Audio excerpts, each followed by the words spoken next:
सुरक्षिततेचे नियम व्यवस्थित पाळले जात आहेत का नाही हे बघण्यासाठी मॅन्युअल इंटरव्हेन्शन नसताना ऑटोमेटेड सिस्टीम निर्माण व्हाव्यात. म्हणजे एवढे केवढी चलनं झाली असतील त्याच्या 10 पट हा नंबर जास्त आहे.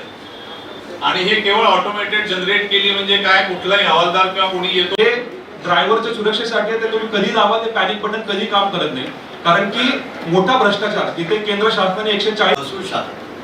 त्यामुळे वाहतूक नियंत्रणाचं काम सोडून वाहतुकीच्या संदर्भात ज्या ज्या यंत्रणा आहेत वरती तो फोटो टाकल्यावरती तो फोटो व्हेरीफाय करणं गरजेचं आहे की तो फोटो रस्त्यावरचा आहे का प्रायव्हेट पार्किंग मधला फोटो बघूनच कळतं.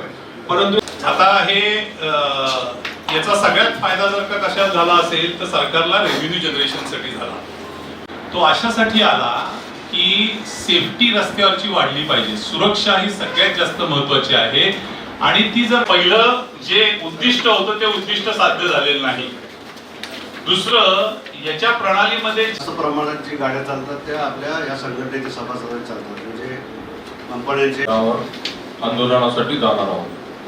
ही सगळ्यात महत्वाची बातमी. म्हणजे जर का तुम्ही वाचली, तुम्ही सगळ्यांनी वाचावी अशी माझी इच्छा आहे. आम्ही 167A मध्ये असा की त्या नोटिफिकेशन मध्ये तुमचे अपीलचे आधीचे राईट्स जे होते, आधी असं होतं की 90 दिवसात सरकारने जर का ई चलनाविरुद्ध जन आंदोलनाची सुरुवात करण्यासाठी वाहतूकदारांनी पुढाकार घेतलेला आहे. आज ई चलनाविरुद्ध अत्यंत रोष आहे सर्वत्र. आणि ई चलनामुळे प्रत्येक वाहन चालक, वाहन मालक जो आहे त्याला प्रचंड मोठ्या प्रमाणावर त्रास होतो आहे. आणि हा त्रास होईची प्रमुख कारणं अशी आहेत की ई चलनातली जी प्रणाली ठरवलेली आहे त्या प्रणालीप्रमाणे कुठलंही काम होत नाही. जी प्रणाली वाहतूकमध्ये सेफ्टी वाढावी एवढ्यासाठी आणलेली, म्हणजे सुरक्षा वाढायचं दूर राहिलं, सुरक्षेच्या ऐवजी रेव्हेन्यू मात्र वाढत चाललेला आहे. तर सुरक्षेसाठीची प्रणाली जी रेव्हेन्यू वाढवण्यासाठी, महसूल वाढवण्यासाठी जी केली जाते ह्याला आमचा पूर्णतः विरोध आहे. सुरक्षेसाठी आम्ही प्रथम पुढे येतो, परंतु ह्यासाठी आम्ही हा विरोध करतोय.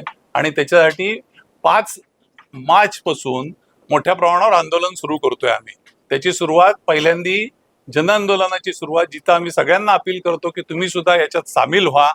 तर त्याची सुरुवात पहिली आझाद मैदानावर सर्व लोक 1 ते 1.25 लाख गाड्या घेऊन येतील आमचे.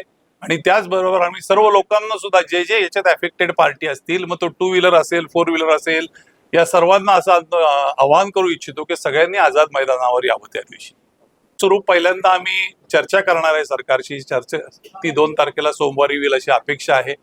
ती जर का सक्रिय झाली तर आम्हाला पुढे काय नुसत्या आव्हानावर आम्ही मागे घेणार नाही. यावेळेस आम्हाला ऍक्शन पाहिजे. ती सक्रिय न झाल्यास 5 तारखेपासून आमचे आंदोलन चालू होईल. 1 ते 1.25 लाख बसेस आहेत म्हटलं, बसेस किंवा वाहनं आहेत म्हटल्यावर तुम्हाला इतर अंदाज येईल की किती लोक याच्यात सामील होऊ इच्छितात. कारण आज मोठ्या प्रमाणावर, म्हणजे रिक्षा असू दे, टॅक्सी असू दे, बस असू दे, येलो नंबर प्लेट असलेली सर्व वाहनं त्या दिवशी थांबतात. जानेवारी 2026 पासून केंद्र सरकारने असं कायद्यात बदल केला आहे की ज्या वाहनांवर ई चलन आहे त्यांनी ते भरलं नाही तर त्यांच्या वाहनाचा परवाना जो आहे, ड्रायव्हिंग लायसन, वाहनधारकाचा परवाना, तो निलंबित केला जाईल, सस्पेंड केला जाईल. आणि हा जो आहे तो भारतीय राज्यघटनेने जो बचावाचा अधिकार दिलेला आहे त्याचा भंग आहे. कारण पूर्वी ज्यावेळेस तुम्हाला एखादा पोलिसांनी तुमच्यावर खटला भरला तर तुमचं लायसन, फिजिकल लायसन घेऊन तुम्हाला हेल्ड टाइम दिला जायचा. अशा कुठल्याही याच्यामध्ये प्राविधान नाहीये. शिवाय पोलिसांनी जे सांगितलं ते खरं मानून जर ते थेट शिक्षा करायचे अधिकारच पोलिसांना मिळाले त्यामुळे न्यायालयाचे अधिकार सुद्धा पोलिसांनी आपल्या हातात घेतले. आणि त्यांनी असं सांगतायत की वाहतुकीला शिस्त लावण्यासाठी आम्ही करतोय. मला हे निदर्शनाला आणून द्यायचं की पुण्यासारख्या मोठ्या शहरात 50 लाख वाहने ती का झाली? सरकारच्या चुकीच्या धोरणामुळे, सार्वजनिक वाहतूक नीट नसल्यामुळे. रस्ते वाढले का? नाही वाढले. त्या वाहतुकीची जी बजबजपुरी झाली आहे ती बजबजपुरी सरकार धोरणामुळे झाली आहे. आणि त्या बजबजपुरीत जर नियमभंग झाला तर पुन्हा तुम्ही त्या ई चलनाद्वारे पैसे गोळा करतायत. मला आठवण करून द्यायची की 4 वर्षापूर्वी रिक्षा पंचायत, टेम्पो पंचायतनी जिल्हाधिकारी कचेरीवर एका मोठ्या मागणीसाठी मोर्चा काढला होता की वाहतूक नियंत्रण शाखा जी आहे ती वाहतूक महसूल शाखा झाली. महसुलाचे प्रत्यक्ष अप्रत्यक्ष कराद्वारे राज्य आणि केंद्र पैसे गोळा करतं. आता त्या सगळ्या याच्यात वाहतुकीद्वारे महसूल गोळा करणं हा एक नवीन विभाग सुरू झालेला आहे. त्याचा थेट त्रास हा सामान्य माणसाला आहे. म्हणून एक शेवटचं वाक्य सांगतो. तुम्ही मगाशी प्रश्न विचारला होता की लोकांना त्रास होणार नाही का, तर लोकांना हा त्रास होऊ नये म्हणून हे आंदोलन आहे, लोकांना त्रास व्हावा म्हणून नाही. आपल्या शहरामध्ये नवीनच एक ऍप्लिकेशन आलं आहे. ते ऍप्लिकेशन पोलिसांचं ट्रॅफिक कॉप त्याचं नाव आहे.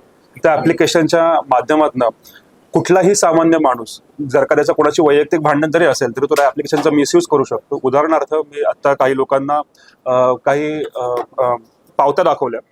त्या पावत्यांमध्ये एका प्रायव्हेट मॉलमधल्या कर्मचाऱ्यांनी त्याची भांडणं झाली म्हणून त्यांनी स्विगी झोमॅटोवरती काम करणारा जो एक वर्कर आहे सामान्य, ज्याचं दिवसाचं उत्पन्न 300-400 रुपये असतं, त्याच्या बाईकचा फोटो काढला आणि तो ॲपवर टाकला.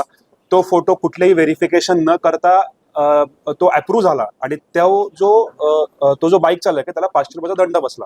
आम्ही गेले 6-7 महिन्यांपासून गोष्टीचा फॉलोअप घेतोय. आज अजून 6-7 महिन्यामध्ये एकदाही त्या दंडाबाबत कुठली आम्हाला विचारणा झाली नाही किंवा तो दंड कॅन्सल झालेला नाही. अशा प्रकारचं ऍप्लिकेशन जर का महसूल जर का त्यांना ऑन करायचं असेल, 50,000 रुपयाचं बक्षीस दिलेलं आहे जो सगळ्यात जास्त फोटो अपलोड कराल अशा व्यक्तीवर, ते अत्यंत चुकीचं आहे. या प्रकारे शासनाच्या विविध गोष्टींचा गैरवापर करून जर का काही लोक उत्पन्न कमवत असतील, हे तुम्हाला मी फॉर एक्झाम्पल 2 फोटो दाखवतो. इथं कॅब उभी आहे, दिसते ती पार्किंग मध्ये उभी आहे. एका प्रायव्हेट मॉल मधला हा फोटो आहे. त्या कॅबवरती दंड पडलाय. म्हणजे जेव्हा फोटो अपलोड झाला तेव्हा कुठल्या तरी कंट्रोल रूम मधले बसलेल्या अधिकाऱ्यांनी हा फोटो अप्रूव्ह केलाय. लहान मुलगा पण सांगेल की हा रस्त्यावरचा फोटो नाहीये. असाच अजून एक त्याच मॉल मधला फोटो आहे की हा चौकोन दिसतोय पार्किंगचा. त्या पार्किंग मध्ये ती बाईक उभी आहे. एकतर प्रायव्हेट मॉल असेल तर तिथे तर विषयच येत नाही दंड टाकायचा, पण अशा प्रकारे गैरवापर होतोय. हे दंड आजचे कालचे नाही, हे दंड 6 महिन्यापूर्वीच आहेत. त्याचा आम्ही फॉलोअप घेतोय, परंतु आज तक काही दंड माफ झालेला नाही. अशा प्रकारे जर का शासनाच्या विविध योजनांचा गैरवापर करण्यात आला तर सामान्य लोकांनी जगायचं कसं? आज जर का ज्या व्यक्तीचं उत्पन्न 300 रुपये पर डे आहे त्या व्यक्तीवर 500-1000 रुपये दंड अशा प्रकारे जर का पडले तर त्यांनी तर अशा व्यक्तीला जीवच द्यावा लागेल. 15 लाख रिक्षा, टॅक्सी, बस, ट्रक अशी सर्व वाहनं आहेत. त्यापैकी राज्य सरकारने जे घोषित केलेले आहे त्याच्यामध्ये 4,500 कोटीचे चलनाची रक्कम आहे. आपण पुण्याचा जर विचार केला तर पुण्यात आता परवाशी पोलीस प्रशासनाने जे जारी केलेलं आहे त्याच्यामध्ये 40 लाख वाहनांपैकी जवळ ते 25 ते 30 लाख ही चलनाची रक्कम बाकी आहे. त्याची रक्कम सांगतात ते पण अंदाजे 20 ते 25 कोटीच्या आसपास हा दंडाची रक्कम असू शकते असा अंदाज आहे.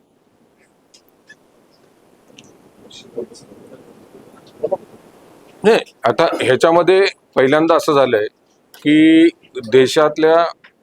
राज्यातल्या शालेय विद्यार्थी वाहतूक, नंतर कंपन्यांना स्टाफ देणाऱ्या बसेस, ते सगळ्या बसेस, रिक्षा, ट्रक, टेम्पो, हे सगळे घटक याच्यामध्ये सामील आहेत. त्याचबरोबर आमची जी दुसरी संघटना आहे की 55 RTO मध्ये आमचे 25,000 प्रतिनिधी काम करतात, ते पण 5 तारखेपासून या संपात पूर्णपणे सामील